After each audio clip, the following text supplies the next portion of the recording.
ಲಕ್ಷ ರೂಪಾಯಿ ಕ್ಯಾಶ್ ಕೊಡಿ ಸ್ವಾಮಿ. ನಾನು ಪಿಕ್ಚರ್ ಮಾಡಲ್ಲ, ನಿಮ್ಗೆ ಪಿಕ್ಚರ್ ಮಾಡಕ್ಕಾಗಲ್ಲ, ನೀವು ಜೈಲಿಗೆ ಹೋಗ್ಬಿಟ್ಟಿದ್ದೀರಾ, ಜೈಲಿಂದ ಬಂದ್ರೆ ನಿಮ್ ಜನ ನೋಡಲ್ಲ.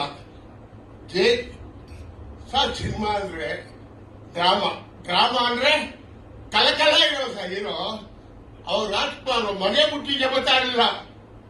ಏನಕ್ಕೆ ನಾನು ನೋಡ್ಬಾರ್ದು? ಯಾರು ಜನ ಸ್ಕೀಮ್ ನೋಡ್ಬೇಕು,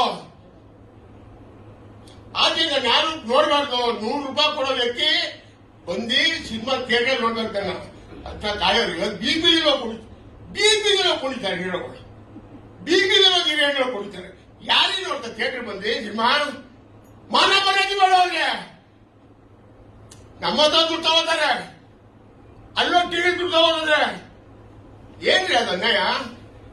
ಅಥವಾ ಸಿನಿಮಾ ಮಾಡ್ರಿ, ಹೋಸತಿಗೆ ಆಯ್ತಾ ಇದೆ, ಈ ಸತಿಗೆ ಆಯ್ತಾ ಇದೆ.